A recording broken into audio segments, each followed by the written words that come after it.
Hi everyone. आज हम इस फुल कोर्स की सीरीज़ में समाजवाद स्टडी करेंगे। ये पॉलिटिकल साइंस की जो है टीजीटी पीजीटी एलटी ग्रेड के लिए ये फुल कोर्स चला रहे हैं। इसमें हम आज समाजवाद टॉपिक ले रहे हैं और इसी का अध्ययन करेंगे। आज हम इसी को कंटिन्यू करेंगे। और इसका अर्थ क्या होता है, अगर हम समाजवाद की अर्थ की बात करते हैं तो समाजीकरण या राष्ट्रीयकरण इसका अर्थ होता है। और समाजवाद कोई निश्चित सिद्धांत नहीं है, बल्कि यह एक विचारधारा है, गरीबों के कल्याण की विचारधारा है। जिस प्रकार गरीबों के कल्याण का कोई निश्चित तरीका नहीं होता, उसी प्रकार समाजवाद का भी कोई निश्चित तरीका नहीं होता है। और ये समाजवाद व्यक्ति को साधन मानता है एवं राज्य को साध्य मानता है। समाजवाद ये मानता है कि व्यक्ति का जो विकास है वो राज्य के अंदर ही संभव है, उसका सर्वांगीण विकास राज्य के अंदर ही संभव है। और समाजवाद व्यक्तिवाद या पूंजीवादी का प्रतिवाद है। ये मानता है, समाजवाद मानता है कि इसमें सभी समाज में जो है, जैसे कि व्यक्तिवाद और पूंजीवाद में व्यक्ति को अधिक महत्व दिया जाता है, व्यक्ति की स्वतंत्रता को अधिक महत्व दिया जाता है, जबकि समाजवाद में पूरे समाज का, यानी आप कह सकते हैं कि सामाजिक हित को महत्व ज़्यादा दिया जाता है, जिसमें पूरे समाज का हित हो, ऐसे कार्यों पर ज़्यादा महत्व दिया जाता है। और समाजवाद आर्थिक समानता का पक्षधर है। समाजवाद जो है ये मानता है कि समाज में सभी व्यक्ति आर्थिक रूप से समान हो, आर्थिक रूप से वो समान हो। ये समाजवाद जो है आर्थिक समानता का पक्षधर है।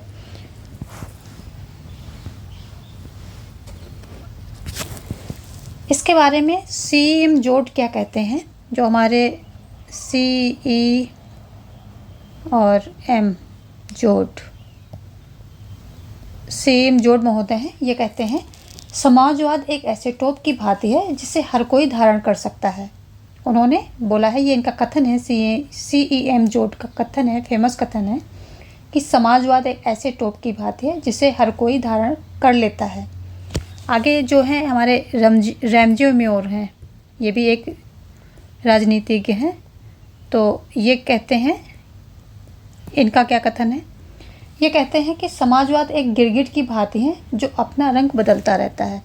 इन्होंने समाजवाद का, जो रैमजे मेयर महोदय हैं, इन्होंने बोला है कि समाजवाद एक गिरगिट की भांति है जो कि अपना रंग बदलता रहता है। अब हम समाजवाद के रूप के बारे में बात कर देते हैं। तो अगर हम बेसिकली देखते हैं तो समाजवाद के दो रूप माने जाते हैं। एक पहला जो है वो क्रांतिकारी समाजवाद है। ये मार्क्सवाद से संबंधित है। इसमें जो हमारे मार्क्सिस्ट आ जाते हैं, मार्क्सवादी हैं, ये इसको मानते हैं, ये क्रांतिकारी होगा, क्रांतिकारी, ओके, क्रांतिकारी समाजवाद है।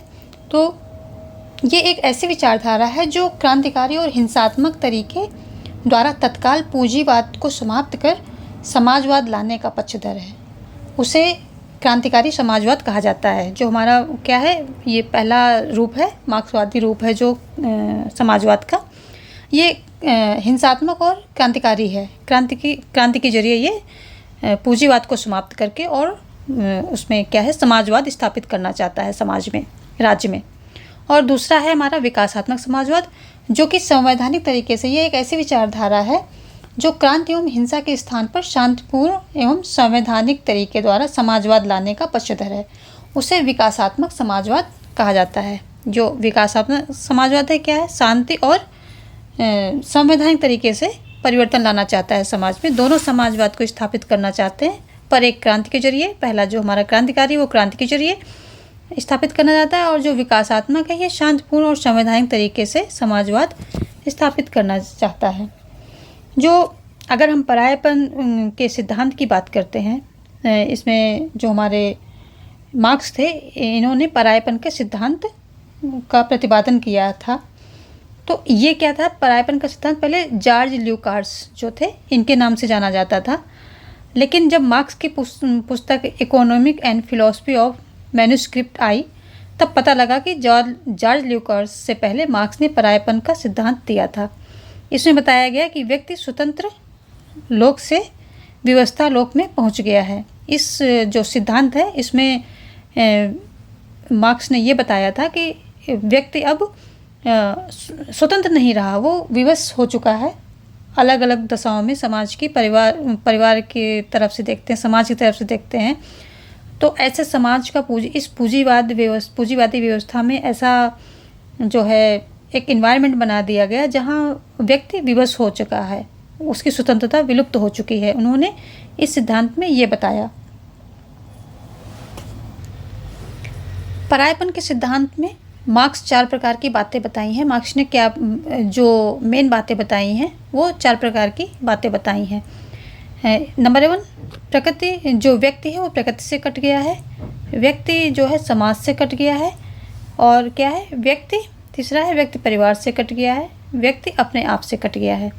तो इन्होंने ये 4 बताया कि व्यक्ति समाज, परिवार, प्रकृति और अपने आप से कट चुका है और वो पूरी तरह से परिस्थितियों के अधीन विवश हो चुका है, उसकी स्वतंत्रता विलुप्त हो चुकी है। और जो इन्होंने बताया कि इसमें कहते हैं कि एक ऐसा जो है स्ट्रक्चर समाज का तैयार होना चाहिए कि अगर मैं सुबह, इनका कथन है, इनकी जब थ्योरी पढ़ो तो अगर मैं सुबह फिशिंग करूं यानी कि मछली मारने जाऊं, शाम को गाय चराऊं या कुछ और काम करूं, ये पूरी तरह से व्यक्ति पर निर्भर होना चाहिए, व्यक्ति के मन पर होना चाहिए कि वो सुबह कोई और काम कर रहा है, दोपहर में कुछ और शाम को और, मन मुताबिक काम कर सके। ऐसा नहीं कि एक ही काम में जो है वो सुबह से शाम तक 300 दिन और साल के 12 महीने लगा हुआ है। तो ये इसमें क्या हो गया, उसकी स्वतंत्रता गायब हो जाती है और पूरी तरह परिस्थितियों के विरुद्ध हो जाता है। ऐसी परिस्थितियों को चेंज करके व्यक्ति की स्वतंत्रता जो है महत्वपूर्ण होनी चाहिए। ऐसे समाज का गठन होना चाहिए।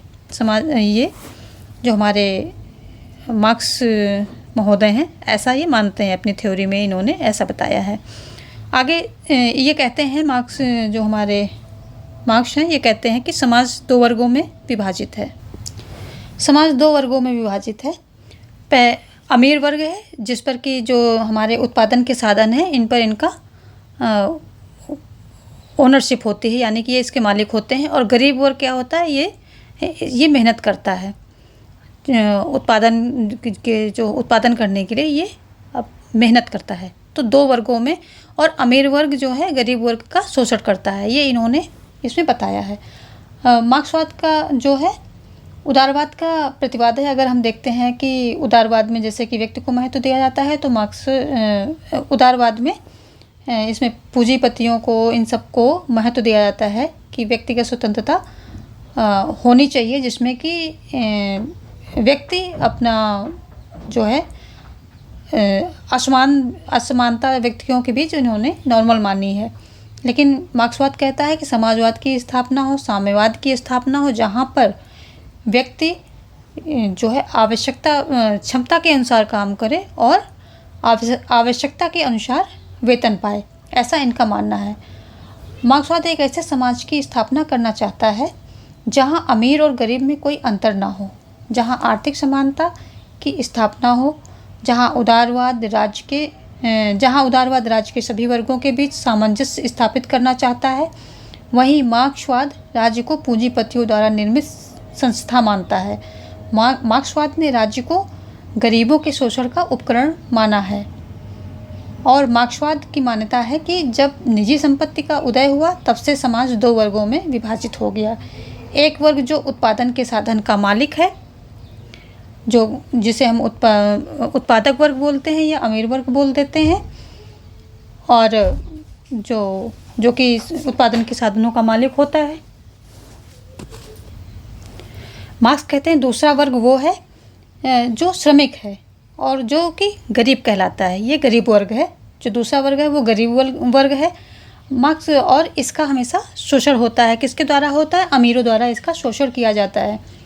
और मार्क्सवाद के अनुसार राज्य अमीरों की रचना है, यानी कि राज्य ने अमीरों ने, जो अमीर हैं, पूंजीपति हैं, उन्होंने अपने जो है इंटरेस्ट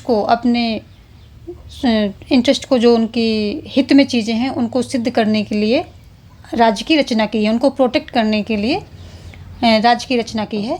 राज्य के माध्यम से अमीर वर्ग गरीब वर्ग का शोषण करता है, ऐसा मार्क्स मानते हैं। और मार्क्सवाद के अनुसार जब तक राज्य रहेगा तब तक एक वर्ग दूसरे वर्ग का शोषण करता रहेगा।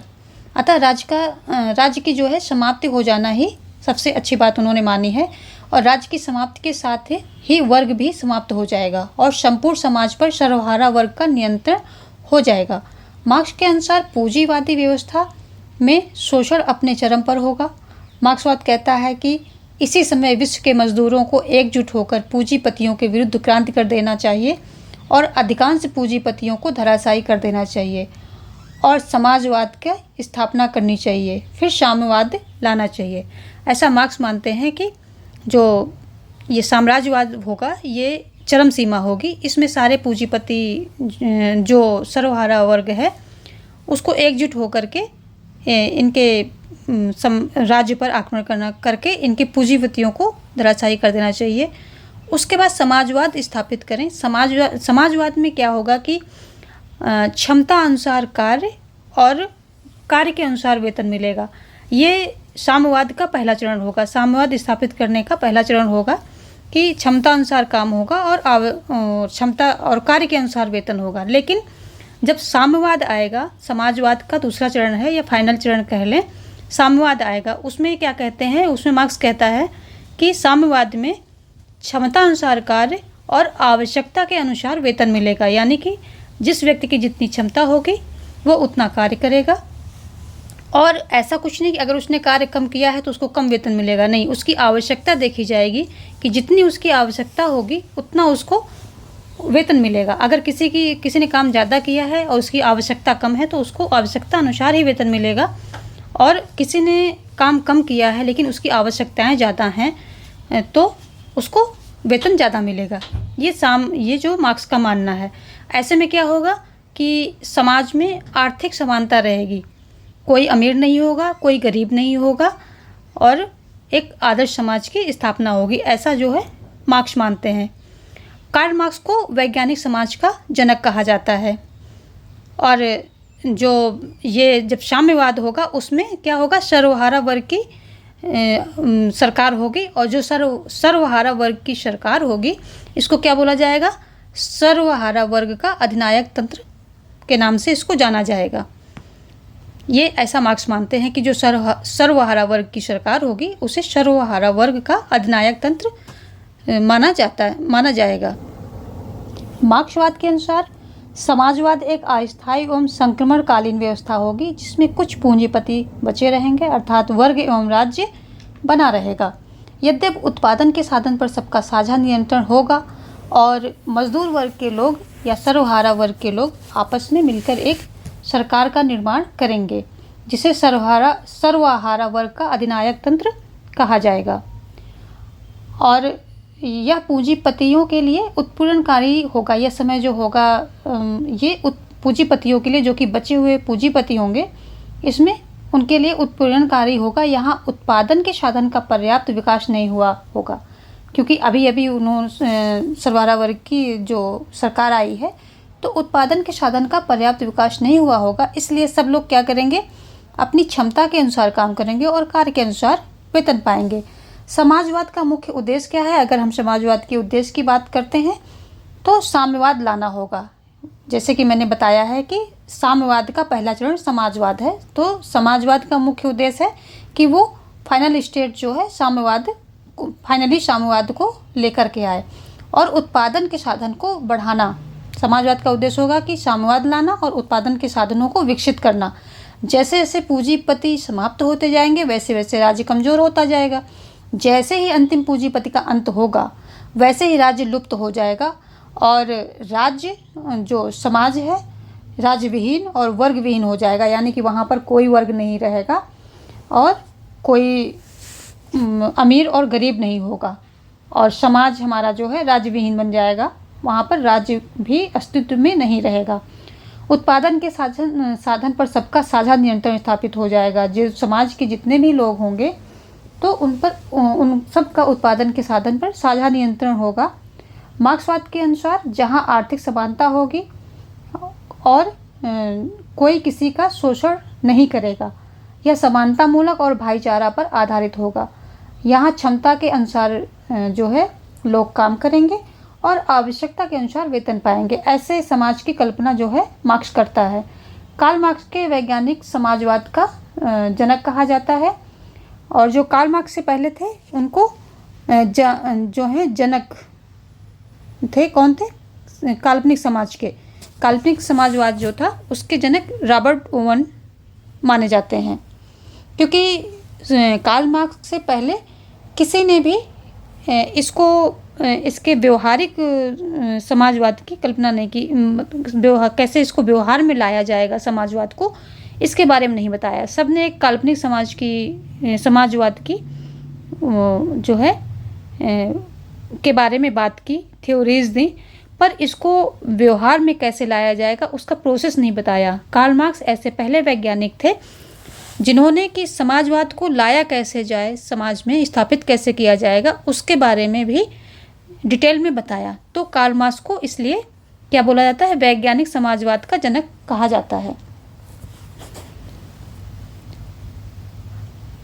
कार्ल मार्क्स ने अपने जो है ये समाजवाद की स्थापना के बारे में कुछ प्रमुख सिद्धांत देते हैं ये, जिसमें कि दिए तो इन्होंने बहुत सारे हैं, लेकिन जो प्रमुख हैं हम उनकी बात कर लेते हैं। तो प्रमुख सिद्धांत की बात करते हैं तो पहला हो गया हमारा द्वंद्वात्मक भौतिकवाद का सिद्धांत, जो कि उन्होंने फ्यूरबैक, इन्होंने किससे लिया है? ये फ्यूरबैक से लिया है। ये चा नहीं होगा यहाँ पर, फ्यूरबैक। ये द्वंद्वात्मक भौतिकवाद का सिद्धांत इन्होंने फ्यूरबैक से लिया है। और ऐतिहासिक भौतिकवाद का सिद्धांत इन्होंने, दूसरा है इनका ऐतिहासिक भौतिकवाद का सिद्धांत। तीसरा है वर्ग संघर्ष का सिद्धांत। और चौथा है अतिरिक्त मूल्य का सिद्धांत। मार्क्स ने तो ये वर्ग संघर्ष का सिद्धांत में ये कहते हैं कि जो अमीर गरीब का जो है समाज, जो अमीर और गरीब दो वर्गों में बटा हुआ है, यहाँ पर वर्ग संघर्ष चलता ही रहेगा। जब तक राज्य है तब तक वो अमीर और गरीब दो गुटों में जो है पूरा ये समाज डिवाइड रहेगा और अमीर गरीब का शोषण करेगा, और इस तरह से यहाँ पर वर्ग संघर्ष अस्तित्व में रहेगा। अतिरिक्त मूल्य का सिद्धांत है। इसमें क्या कहते हैं कि जैसे जो पूंजीपति होते हैं या जिन पर जो उत्पादन के साधनों पर जिनका नियंत्रण होता है, तो वो क्या करते हैं, जितनी उनकी लागत होती है सामान में, और लागत के अलावा और फिर वो सारी लागत को निकाल करके जो उनका प्रॉफिट होता है उसे अतिरिक्त मूल्य का सिद्धांत इन्होंने बताया है। और उस अतिरिक्त मूल्य को, जो अतिरिक्त मूल्य होता है, जो लागत उनकी लगी है सामान बनाने में, सारा पूरा ले लो, लेबर का और उनका जो साधन होते हैं और दूसरे मटेरियल सबको लेकर के जो उनकी लागत लगी होती है, और उसके बाद जब वो सामान मार्केट में जाता है तो उसकी जो मूल्य उनको मिलते हैं, तो जो प्रॉफिट होता है उसमें वो मज़दूरों को नहीं देते हैं। जबकि इनका मानना है कि ये सारा अतिरिक्त मूल्य है और ये मज़दूरों को नहीं देते हैं। पूंजीवादी जो पूंजीपति होते हैं इसको अकेले ही प्रयोग में लेते हैं, और इसीलिए गरीब रहता, अपना लेबर बेच करके जो सामान बनाता है उसको प्रॉफिट नहीं मिलता है। ऐसा इनका मानना है कि जो अतिरिक्त मूल्य है वो पूंजीपति रख लेता है। अब हम देखेंगे मार्क्स ने क्या किया है कि वस्तुओं की जड़ पूजा का सिद्धांत का प्रतिपादन किया है मार्क्स ने। और आगे हम देखेंगे ये जो कुछ कथन देख लेते हैं। लॉर्ड एक्टन का कथन है कि मार्क्सवाद अपने युग का भ्रम है। मार्क्सवाद के अनुसार मार्क्सवाद जैसे नाम की कोई चीज़ नहीं है। मार्क्स ने संसद को गप मारने की दुकान तथा सांसदों को पूंजीपतियों का वकील बताया है। मार्क्स ने क्या बताया है कि संसद को गप मारने की दुकान बताया है, संसद को गप मारने की दुकान तथा सांसदों को पूंजीपतियों का वकील बताया है। और इनके सिद्धांत की जो है, मार्क्स ने जो सिद्धांत का प्रतिपादन किया है, इसका विरोध करते हुए मार्क्स अपने युग का भ्रम है, ये कहते हैं लॉर्ड एक्टन। लॉर्ड एक्टन महोदय जो हैं, लॉर्ड एक्टन क्या कहते हैं? ये कहते हैं कि मार्क्सवाद अपने युग का भ्रम है। और कार्ल पॉपर ने मार्क्स को क्या किया है? मार्क्सवाद को कहा है अवैध एवं विद्रोही संतान बताया है। किसने बताया है? कार्ल पॉपर महोदय ने। कार्ल पॉपर कार्ल पॉपर महोदय ने इसको अवैध एवं विद्रोही संतान बताया है। मार्क्स ने परायेपन का सिद्धांत दिया है। कुछ जो इन्होंने मेन सिद्धांत दिए हैं उसकी बात कर लेते हैं। और परायेपन का सिद्धांत मैं पहले आपको स्टार्टिंग में बता दिया है कि economic and philosophy of manuscript में बताया है परायेपन का सिद्धांत। और इन्होंने जड़ पूजा का सिद्धांत भी दिया है। ये इनके कुछ सिद्धांत हैं। तो इन्होंने जड़ पूजा का सिद्धांत भी दिया है। इसको ये जो छोटे छोटे सिद्धांत हैं इनके सिर्फ नाम जो हैं पेपर में पूछे जाता है। तो जड़ पूजा का सिद्धांत दिया है, परायेपन का सिद्धांत दिया है। और परायेपन का सिद्धांत पहले जॉर्ज ल्यूकास के नाम पे था, और जब लेकिन उनकी बुक ये economic and philosophy of manuscript में देखा गया तो जॉर्ज ल्यूकास से पहले जो ये हमारे कार्ल मार्क्स महोदय थे इन्होंने इस सिद्धांत का प्रतिपादन, इस सिद्धांत को इस बुक में दिया था। तो अब ये सिद्धांत जो है मार्क्स के नाम पे हो गया है। मार्क्स के अनुसार जो ये साम्यवादी अवस्था है इसी में परायेपन को दूर किया जा सकता है। और इन्होंने क्या कहा है कि इन्होंने मार्क्सवाद ने ये जो पूरा समाज है इसको दो तरह से विभाजित किया है। जैसे कि एक इन्होंने क्या किया, उत्पादन के साधन जो इसका मेन आधार है, जो क्या किया है इन्होंने मेन आधार उत्पादन के साधन,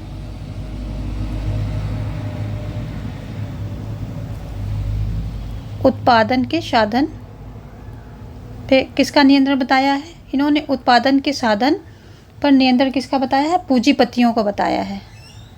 पूंजीपति, जो पूंजीपतियों हैं इनका पूंजीपतियों का नियंत्रण बताया है और इसी को आधार माना है इन्होंने। जो उत्पादन का साधन है इसको, जो संरचना है समाज की संरचना है, इसको इन्होंने आधार माना है। क्योंकि उत्पादन के साधन पर ही समाज कैसा होगा ये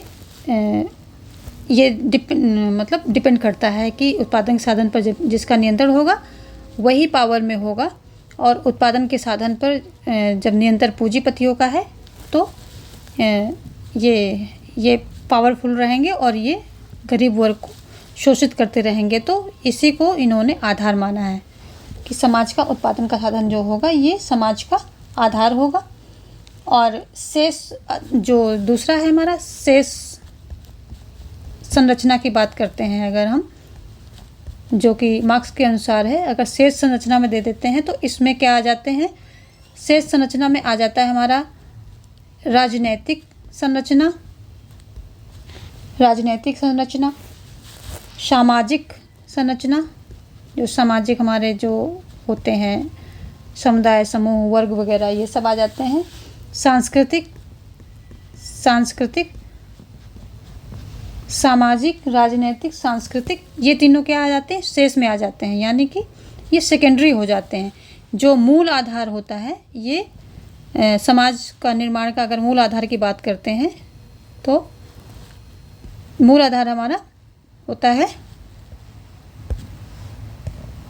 मूल आधार होता है किसका, उत्पादन के साधन जो होते हैं, उत्पादन के साधन ये समाज, किसी समाज की संरचना का जो है आधार होता है, ऐसा मार्क्स का मानना है।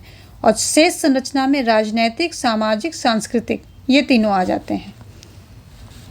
मार्क्स का कथन है कि आर्थिक परिस्थितियां ही संपूर्ण परिस्थितियों को तय करती हैं।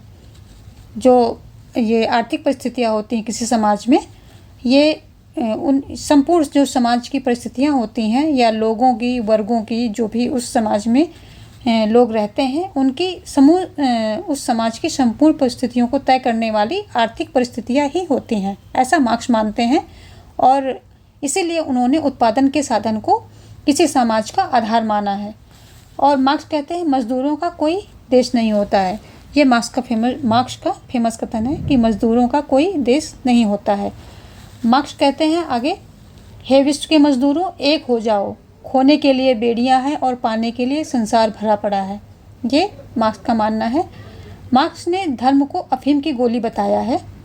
ये कहते हैं कि धर्म अफीम की गोली है।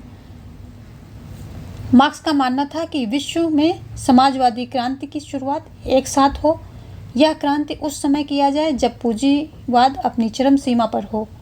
ऐसा मार्क्स मानते हैं कि जब पूंजीवाद अपनी चरम सीमा पर हो तो जो सभी ये मजदूर वर्ग हैं इन सबको मिल करके क्रांति कर देनी चाहिए तथा पूंजीपतियों को धराशायी करके और सर्वहारा वर्ग की सरकार बनानी चाहिए, जहाँ पर क्षमता के अनुसार कार्य और आवश्यकता के अनुसार वेतन सबको मिले और उत्पादन के साधन पर सबका साझा नियंत्रण हो। और अगर हम बात करते हैं कि समाजवाद को व्यवहारिक रूप किसने दिया, तो व्यवहारिक रूप देने वाले जो हैं लेनिन महोदय हैं।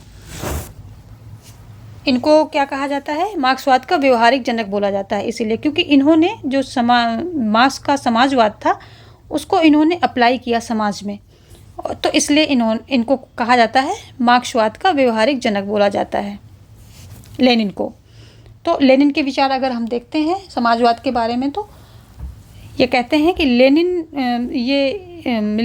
महोदय ने बोल्शेविक दल के माध्यम से रूसी क्रांति को अंजाम दिया, इसलिए रूसी क्रांति को बोल्शेविक क्रांति भी कहा जाता है। तो लेनिन ने क्या किया है, बोल्शेविक दल से रूसी क्रांति को अंजाम दिया, इसलिए रूसी क्रांति को बोल्शेविक क्रांति के नाम से भी जाना जाता है। लेनिन ने इस्त्रा नामक बोल्शेविक पत्र का संपादन किया था। इन्होंने इस्त्रा नामक बोल्शेविक पत्र भी चलाया था। और लेनिन का कथन है इनका ये फेमस कथन है कि एक कदम पीछे दो कदम आगे। ये लेनिन का फेमस कथन है। लेनिन की प्रसिद्ध पुस्तक की बात अगर हम कर लें तो स्टेट एंड रिवॉल्यूशन में इन्होंने अपना समाजवाद का विचार व्यक्त किया है। लेनिन ने अपनी पुस्तक स्टेट एंड रिवॉल्यूशन में इस समाजवाद का सिद्धांत का प्रतिपादन किया है और ये कहते हैं राज्य वर्ग की असाध्य अभिव्यक्ति है, अर्थात वर्ग कभी समाप्त नहीं होगा, इसलिए संघर्ष राज्य में रहेगा, बना ही रहेगा। तो इन्होंने क्या बोला है, राज्य वर्ग संघर्ष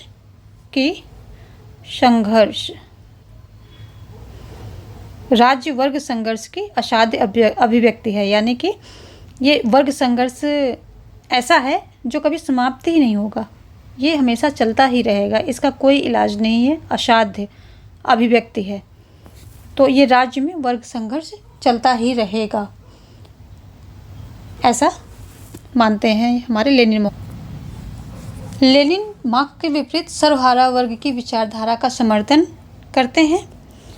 लेनिन कहते हैं कि सर्वहारा वर्ग को भी आपस में एकजुट होकर अपनी विचारधारा विकसित करनी चाहिए, जिससे वह पूंजीवादी विचारधारा को टक्कर दे सके। लेनिन दलीय सिद्धांत के एक प्रतिपादक हैं और दल के केंद्रीकरण में विश्वास करते हैं। लेनिन कहते हैं कि राज्य में एक ही दल होगा और दल में कठोर अनुशासन होगा, जिसे मजदूरों का दल कहा जाता है।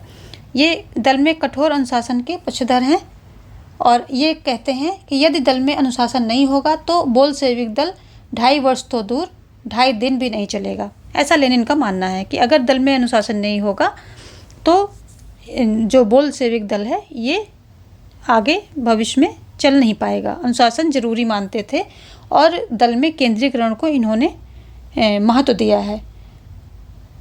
लेनिन के अनुसार दल की बागडोर किसके हाथ में होनी चाहिए, बुद्धिजीवी होते हैं, इनके हाथ में होनी चाहिए और वे अपनी विचारधारा से मजदूर वर्ग या सर्वहारा वर्ग को प्रेरित कर सकें।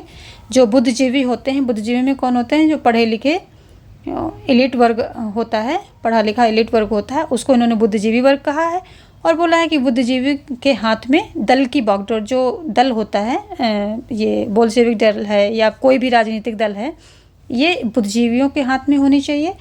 और क्योंकि जिससे कि वो अपने जो उनका विचारधारा है उससे सर्वहारा वर्ग को प्रेरित कर सके, ताकि सर्वहारा वर्ग की खुद की एक विचारधारा बन सके। साम्राज्यवाद पूंजीवाद की चरम अवस्था या मरणासन अवस्था बताया। ऐसा लेनिन का मानना है कि जो साम्राज्यवाद है ये पूंजीवाद की मरणासन अवस्था है। इसको चरम अवस्था भी बोल सकते हैं, चरम अवस्था,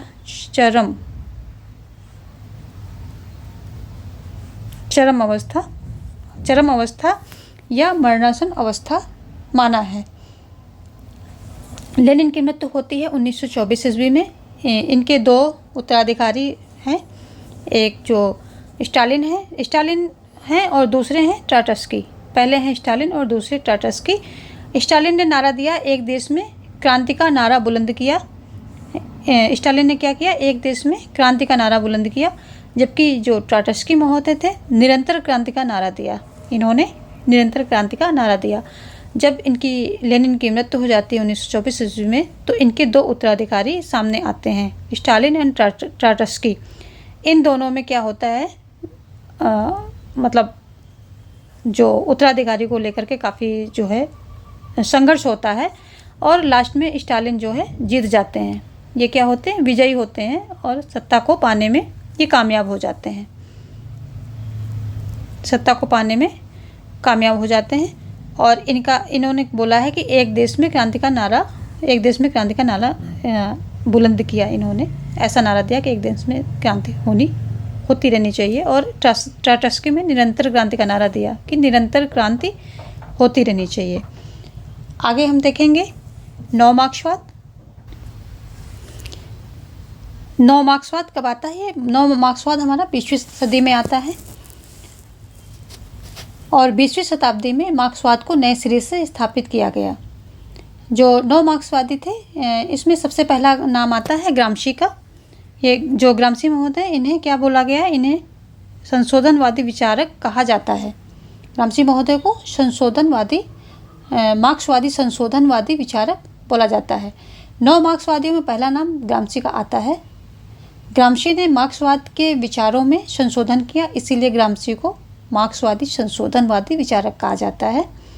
जहां मार्क्सवाद के अनुसार आर्थिक परिस्थितियां ही संपूर्ण परिस्थितियों का निर्धारण करती हैं, वही ग्राम्शी कहते हैं कि आर्थिक परिस्थितियां संपूर्ण परिस्थितियों का निर्धारण नहीं करती हैं, बल्कि इसके लिए बल, बुद्धि एवं विचारधारा की आवश्यकता होती है।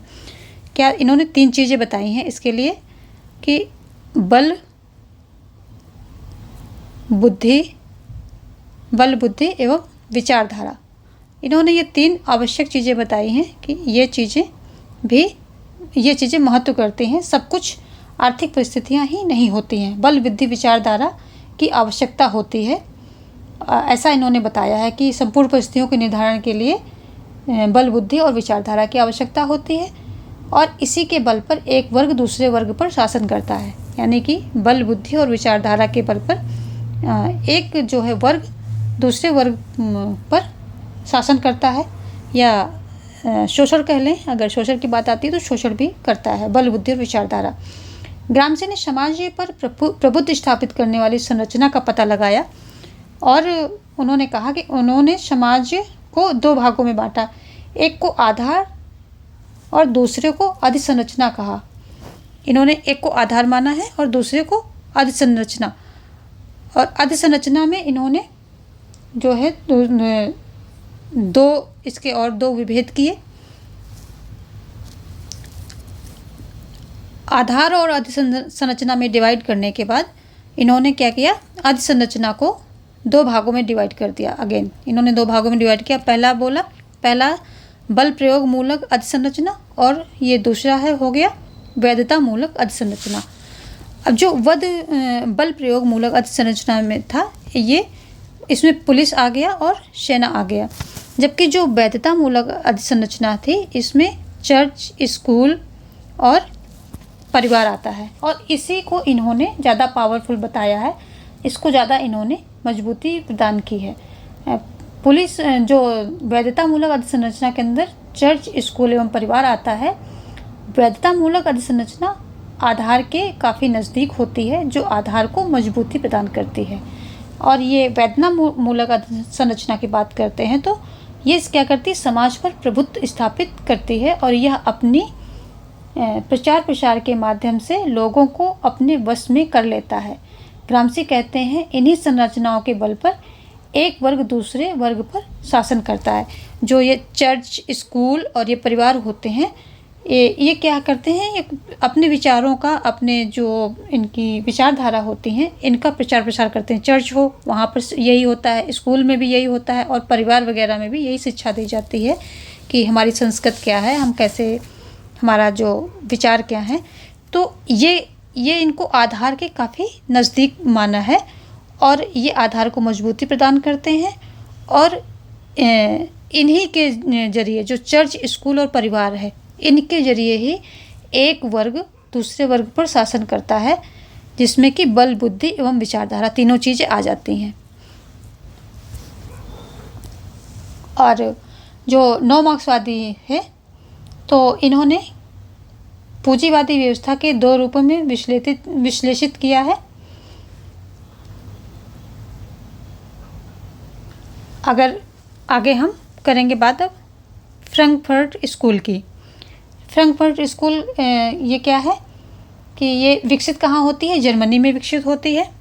और इसके जनक की बात करें तो सार्स थियोडोर इसके जनक हैं, और समर्थक हैं मैक्स हरखाइबर, हर्बर्ट मार्क्यूजे, हैबरमान्स एंड नव मार्क्सवादी और समकालीन मार्क्सवादी, ये इसके समर्थक हैं। नव मार्क्सवादियों ने पूंजीवादी व्यवस्था को 2 भागों में विश्लेषित किया है। कौन कौन से हैं वो? प्रौद्योगिकी आधिपत्य के रूप में और आर्थिक शोषण के रूप में। इन्होंने जो है पूंजीवादी व्यवस्था को 2 रूपों में विश्लेषित किया है। नव मार्क्सवादियों के प्रेरणा स्रोत रूसो हैं। जो रूसो हैं हमारे, ये नव मार्क्सवादियों के प्रेरणा स्रोत हैं, क्योंकि रूसो भी प्रकृति प्रेमी हैं, और ये इन्होंने ऐसा कहा भी था कि प्रकृति की ओर लौटो, ये इनका मतलब कथन है कि प्रकृति की ओर लौटो।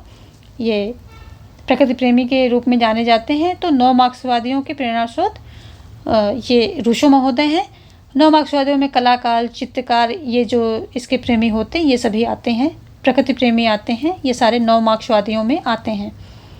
नव मार्क्सवादी क्या करता है? उद्योगों के विरुद्ध है, और समाज में धुएं के घुटन से बाहर निकलना चाहते हैं। जो नव मार्क्सवादी हैं, जो ये फैक्ट्री, उद्योग और इन सब से जो समाज में धुएं और पोल्यूशन हो रहा है, और प्रकृति का नुकसान हो रहा है, प्राकृतिक वातावरण का हनन हो रहा है, इनसे वो बाहर निकलना चाहते हैं। नव मार्क्सवादी तकनीकी तंत्र को अमानवीकरण का स्रोत मानते हैं, जो मनुष्य को धुएं और घुटन में जीने के लिए विवश करता है। क्योंकि इन तकनीकी जो औद्योगिकरण है या तकनीक का विकास हो रहा है, इससे पोल्यूशन होता है, और ये पोल्यूशन जो मनुष्य को है धुएं और घुटन में जीने के लिए मजबूर करता है।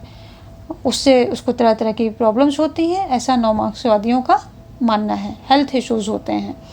नव मार्क्सवादी प्रकृति प्रेमी थे और प्रकृतिवादी जीवन व्यतीत करने के समर्थक थे। जहां मार्क्सवादी उत्पादन के साधन के रूप में उद्योगों को महत्व देते थे, वहीं नव मार्क्सवादी उद्योगों को समाप्त करना चाहते थे।